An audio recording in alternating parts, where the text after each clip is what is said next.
Very logical day everyone. Welcome to G quiz. इस G quiz में हम discuss करने वाले हैं डेली के 20 करंट अफेयर क्वेश्चन जो कि आपके होने वाले हैं न्यूज़पेपर से। 17 मार्च के जो न्यूज़पेपर्स हैं द हिंदू और इंडियन एक्सप्रेस, इनको हम इंक्लूड करने वाले हैं। इसके अलावा लास्ट में एक क्वेश्चन होगा आपके लिए जिसका आंसर आपको कमेंट बॉक्स में देना है, उसका सॉल्यूशन हम नेक्स्ट वीडियो में डिस्कस करेंगे। स्टार्ट करते हैं आज के क्वेश्चंस के साथ। पहला क्वेश्चन है, Indian army will hold the second edition of which multinational Africa Indian field training exercise at Aundh military station. Second edition एक multinational African Indian field training exercise का जो है वो स्टार्ट होने वाला है। तो क्या नाम है इस एक्सरसाइज का, किस ऐसे मिलिट्री एक्सरसाइज का नाम क्या है? ऑप्शन है गरुण शक्ति, अफिंडेक्स, खरंज और सूर्य किरण।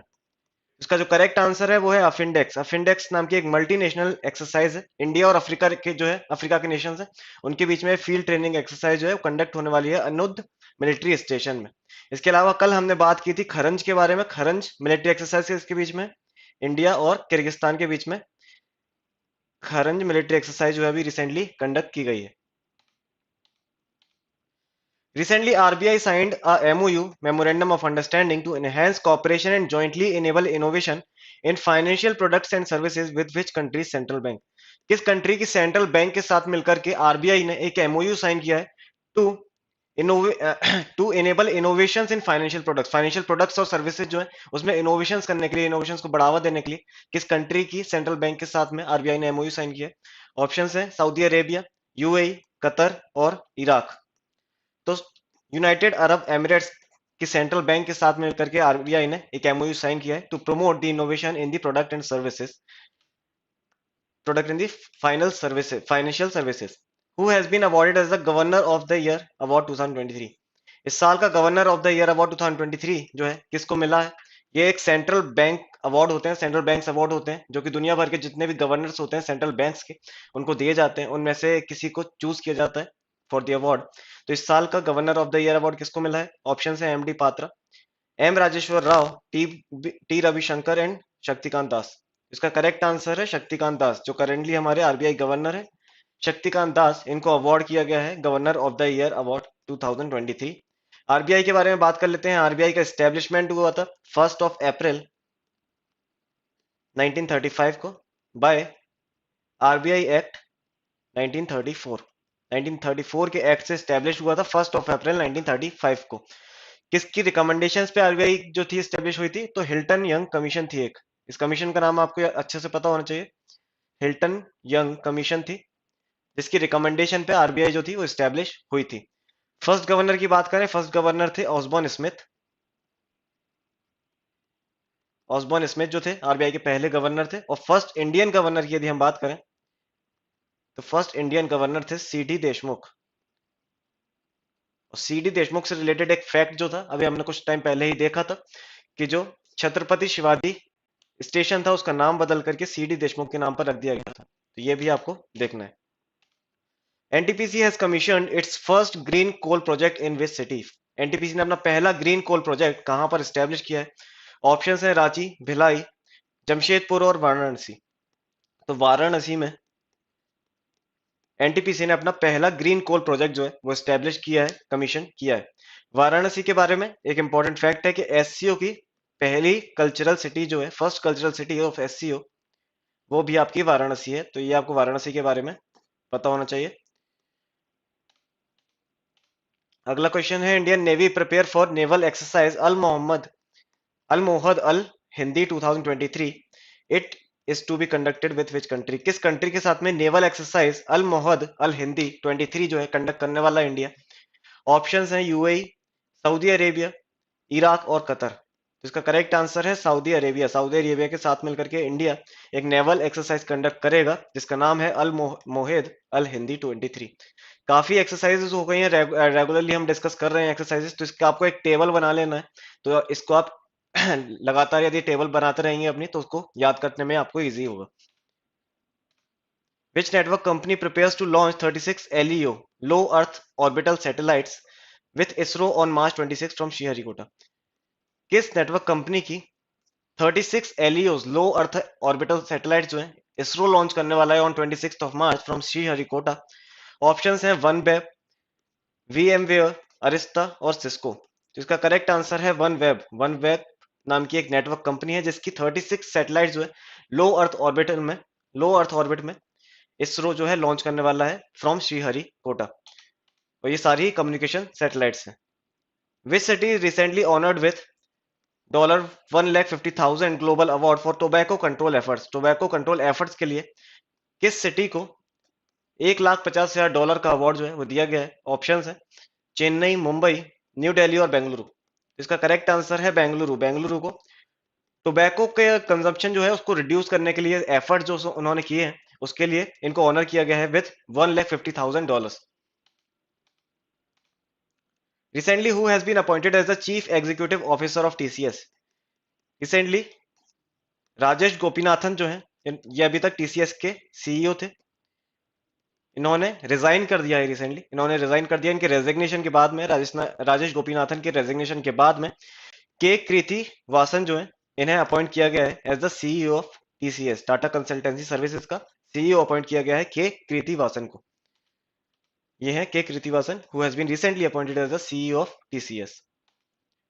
नाइन्थ क्वेश्चन है who has been elected as president of FIFA till 2027। 2027 तक के लिए किसको फीफा का प्रेसिडेंट जो है वो इलेक्ट कर लिया गया है? ऑप्शन है David Hagerty, Greg Barclay, Geoff Allardice and Gianni Infantino. तो ज्ञानी इन्फेंटिनो जो अभी तक भी फीफा के प्रेसिडेंट थे। 2016 में फीफा के प्रेसिडेंट इलेक्ट हुए थे ज्ञानी इन्फेंटिनो। इसके बाद इनका जो ये जो थे सेकंड टर्म चल रहा था और ये थर्ड टेन्योर के लिए भी इलेक्ट कर लिए गए टिल द ईयर 2027 ईयर तक के लिए इलेक्ट कर लिया गया है इन्हें प्रेसिडेंट ऑफ फीफा। फीफा के बारे में बात करें, फीफा का एस्टेब्लिशमेंट हुआ था 1904 में। तो इतना आपको फीफा के बारे में याद रखना है कि प्रेसिडेंट यानी इन्फेंटिनो को री इलेक्ट कर लिया गया और 1904 में इसका एस्टेब्लिशमेंट किया गया था।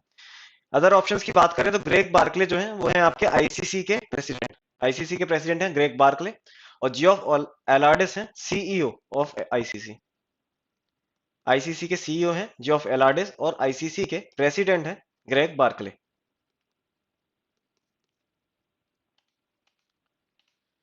Which Indian app won the prestigious 13th Aegis Graham Bell award? Graham Bell award जो है इनोवेटर्स को दिया जाता है। इनोवेशन की फील्ड में यदि किसी ने काम किया है, ऐसी प्रॉब्लम्स जो कोई सॉल्व नहीं कर पा रहा है उसमें ऐसे कोई इनोवेटर्स है जो कि कुछ उसका जो है सॉल्यूशन देते हैं, तो उनको ये अवार्ड दिया जाता है एजिस ग्राहम बेल अवार्ड। तो किस ऐप को इसमें मिला है इस बार? ऑप्शन है भारत पे, डिजी लॉकर, उमंग और हेलो उजीवन। तो हेलो उजीवन, उजीवन स्मॉल फाइनेंस बैंक है, उसका ऐप है हेलो उजीवन। और इनोवेशन इन कंज्यूमर टेक के लिए इसको ग्राहम बेल अवार्ड जो है वो अवार्ड किया गया है। 13th एडिशन था ये ग्राहम बेल अवार्ड का और ये इंडिया का ही अवार्ड है। नाम से ऐसा लग रहा है कि कोई इंटरनेशनल अवार्ड है बट ये इंडिया के द्वारा ही दिया जाता है, इंडिया का ही ये अवार्ड है। Recently who has been appointed by America as its ambassador to India? US के किस व्यक्ति को एम्बेसडर टू इंडिया जो है अपॉइंट किया गया है रिसेंटली? ऑप्शन है Claire Lombardoni, Eric Garcetti, Cindy Hook और क्लाउडन ग्ले। इसका करेक्ट आंसर है एरिक गार्सेटी। एरिक गार्सेटी को रिसेंटली अपॉइंट किया गया है as the US ambassador to India. ये है एरिक गार्सेटी। 12th क्वेश्चन है recently cyclone Yaku hit which country? Cyclone Yaku ने रिसेंटली किस कंट्री को हिट किया है? ऑप्शन है पेरू, इक्वाडोर, वेनेजुएला और अर्जेंटीना। इसका करेक्ट आंसर है पेरू। पेरू जो कि एक साउथ अमेरिकन कंट्री है, इधर रिसेंटली हिट किया है साइक्लोन याकू। पेरू की बात करें, पेरू की कैपिटल है लीमा और करेंसी है सोल, SOL सोल यहाँ की करेंसी है, लीमा यहाँ की कैपिटल। इससे पहले एक और साइक्लोन की हमने बात की थी, साइक्लोन फ्रेडी। साइक्लोन फ्रेडी ये कहां पर हिट किया था? तो Malawi and Mozambique. Malawi and Mozambique में आपका हिट किया था साइक्लोन फ्रेडी। तो ये भी आपको जो मेजर साइक्लोन्स हैं वो याद रखने हैं। Recently, which program launched by NITI Aayog to strengthen the ecosystem of Atal tinkering labs? Atal tinkering labs जो थी उसके इकोसिस्टम को स्ट्रेंथन करने के लिए नीति आयोग ने रिसेंटली एक प्रोग्राम स्टार्ट किया है। क्या नाम है उस प्रोग्राम का? ऑप्शन है ATL सारथी, ATL मिशन, ATL विजन और ATL इनोवेशन। इसका करेक्ट आंसर है ATL सारथी। ATL सारथी नाम की एक प्रोग्राम जो है वो स्टार्ट किया है नीति आयोग ने to strengthen the ecosystem of Atal tinkering labs. इसकी जो एफिशिएंसी है अटल टिंकरिंग लैब्स जो थी उनकी एफिशिएंसी को बढ़ाने के लिए एटीएल सारथी प्रोग्राम लॉन्च किया गया है। Recently, Asia's largest food and hospitality fair, AHA 2023, started in which city? किस सिटी में एशिया का लार्जेस्ट फूड फेस्टिवल जो है, फूड फेयर और हॉस्पिटैलिटी फेयर, जिसका नाम है आहार, कहां पर स्टार्ट किया गया है? ऑप्शन है न्यू दिल्ली, मुंबई, न्यू दिल्ली, चेन्नई और हैदराबाद। इसका करेक्ट आंसर है न्यू दिल्ली। न्यू दिल्ली में एशिया का largest food and hospitality fair, जिसका नाम आहार है, वो स्टार्ट किया गया है। क्यों स्टार्ट किया गया है? To showcase the hospitality industry potential and showcase technologies और हॉस्पिटैलिटी इंडस्ट्री का जो पोटेंशियल है उसको शोकेस करने के लिए to domestic as well as foreign consumers ये आहार फूड फेस्टिवल स्टार्ट किया गया है न्यू दिल्ली में। Recently which country recognized the McMahon line as the international border? McMahon line, जो कि हम जानते हैं कि इंडिया और चाइना के बीच में, इंडिया का जो अरुणाचल प्रदेश का पार्ट है और चाइना के बीच में मैकमोहन लाई जो है वो लाई करती है। तो रिसेंटली किस कंट्री ने इसको रिकॉग्नाइज कर दिया है as the international boundary? Option है यूके, यूएसए, फ्रांस और ऑस्ट्रेलिया। इसका करेक्ट आंसर है यूएसए। यूएसए की जो सीनेट है, रिसेंटली यूएसए की सीनेट ने रिकॉग्नाइज कर दिया है मैकमोहन लाइन को एज द इंटरनेशनल बाउंड्री। और जो भी चाइना अपना क्लेम कर रहा था अरुणाचल प्रदेश को, चाइना बीच में ऐसा क्लेम कर रहा था कि अरुणाचल प्रदेश जो है वो चाइना का पार्ट है, इंडिया का पार्ट नहीं है, तो उसको भी रिजेक्ट कर दिया है यूएसए ने। तो ये आपको याद रखना है कि मैकमोहन लाइन है कहां पर, तो इंडिया और चाइना के बीच में बॉर्डर जो है वो मैकमोहन लाइन है। इसके अलावा red Cliff line, red Cliff line भी एक इंपॉर्टेंट लाइन है जो कि इंटरनेशनल बाउंड्री है between India and Pakistan. India और पाकिस्तान के बीच में आपकी रेड क्लिफ लाइन है। इसके अलावा दुरंद लाइन, इंडिया और अफगानिस्तान के बीच में, इंडिया अफगानिस्तान की इंटरनेशनल बाउंड्री जो है उसका नाम है दुरंद लाइन। इंडिया पाकिस्तान की इंटरनेशनल बाउंड्री का नाम है रेड क्लिफ लाइन और इंडिया चाइना की इंटरनेशनल लाइन का नाम है मैकमोहन लाइन।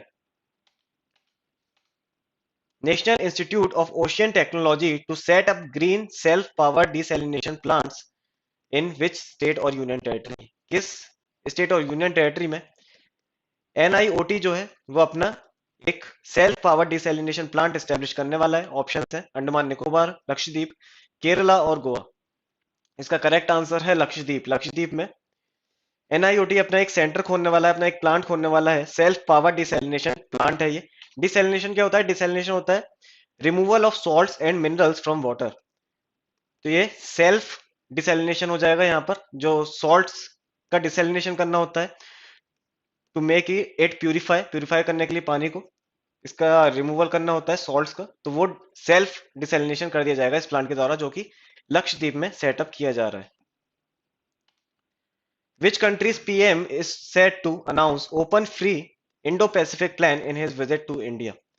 किस कंट्री के पीएम अभी रिसेंटली इंडिया के विजिट पे आने वाले हैं और open free Indo Pacific plan जो है वो विजिट उसके बाद उसको अनाउंस करने वाले हैं?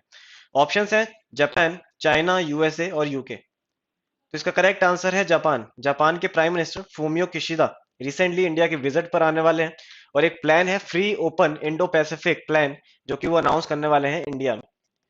है क्या ये free and open Indo Pacific plan? तो इसमें जो अभी रिसेंटली हमने देखा था कि चाइना का काफी इन्फ्लुएंस देखने को मिला है साउथ चाइना सी में, साउथ चाइना सी पर काफी इन्फ्लुएंस अपना देखने को मिला था चाइना का। तो to curb the influence of China over the South China Sea ये प्लान जो है वो अनाउंस करने वाले हैं जापान के प्राइम मिनिस्टर। इस प्लान में होने क्या वाला है? This plan include the provision of non military equipments and infrastructure support for Nations in the Asia Pacific region. Asia Pacific region के जो भी नेशंस हैं उनको नॉन मिलिट्री इक्विपमेंट्स और इंफ्रास्ट्रक्चर का सपोर्ट देने के लिए ये प्लान जो है वो स्टार्ट किया, प्लान जो है वो अनाउंस करने वाले हैं जापान के prime minister.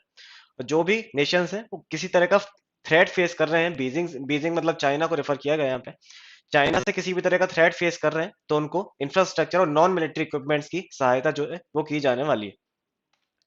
Recently India announces a joint commemorative stamp with which nation?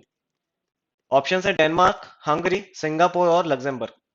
तो लग्जमबर्ग के साथ में इंडिया ने एक जॉइंट कमेमोरेटिव स्टैम्प जो है वो लॉन्च किया है। जॉइंट कमेमोरेटिव स्टैम्प ये क्यों लॉन्च किया गया है? तो इंडिया के और लग्जमबर्ग के रिलेशंस के डिप्लोमेटिक रिलेशंस के 75 ईयर्स कंप्लीट हो गए, तो उसको कमेमोरेट करने के लिए जॉइंट कमेमोरेटिव स्टैंप जो है वो लॉन्च किया गया है इंडिया और लग्जमबर्ग के द्वारा। 19th क्वेश्चन है, as per a government survey how much percent of rural families do not have access to toilets. Recently एक सर्वे आया है गवर्नमेंट का जिसमें बताया गया है कि कितने परसेंट रूरल फैमिलीज को एक्सेस नहीं है टॉयलेट्स का। ऑप्शंस है 8%, 12%, 21% और 28%। इसका करेक्ट आंसर है 21%। As per a government survey still 21% of the rural households do not have access to the toilets. Recently, India's first behavioral lab established in which city? India की पहली behavioral lab किस state में, किस city में establish होने वाली है? Option है न्यू दिल्ली, मुंबई, जयपुर और राजस्थान और चेन्नई। इसका करेक्ट आंसर है जयपुर। जयपुर, राजस्थान के जयपुर में एस्टेब्लिश होने वाली है इंडिया की पहली बिहेवियरल लैब। बिहेवियरल लैब है क्या? बिहेवियरल लैब में ह्यूमन बिहेवियर जो है वो उसकी स्टडी होने वाली है। ह्यूमन बिहेवियर की स्टडी करने वाला ऐसी पहली लैब जो है वो जयपुर में एस्टेब्लिश होने वाली with the help of innovative technologies. Innovative technologies के द्वारा ह्यूमन बिहेवियर को स्टडी किया जाएगा। यहाँ पर स्पेशल फोकस रूम्स होंगे यहाँ पर to measure the human behaviour को प्रॉपर मैनेज मेजर किया जाएगा यहाँ पर। तो इस तरह का पहला लैब बन गया है जो कि जयपुर में एस्टेब्लिश होने वाला है। कल का क्वेश्चन था who became the first women loco pilot to operate Vande Bharat express. इसका करेक्ट आंसर है सुरेखा यादव। सुरेखा यादव पहली महिला बन गई है first women loco pilot to operate Vande Bharat express. कल के लिए क्वेश्चन है which state in India is the top milk producing state as per basic animal husbandry statistics 2022। Options हैं उत्तर प्रदेश, गुजरात, राजस्थान और मध्य प्रदेश। इसका आंसर आपको कमेंट बॉक्स में देना है। इसका सॉल्यूशन हम नेक्स्ट वीडियो में डिस्कस करेंगे। मिलते हैं कल कुछ नए क्वेश्चंस के साथ, तब तक पढ़ते रहिए। Enjoy your studies and stay tuned with विज्ञ।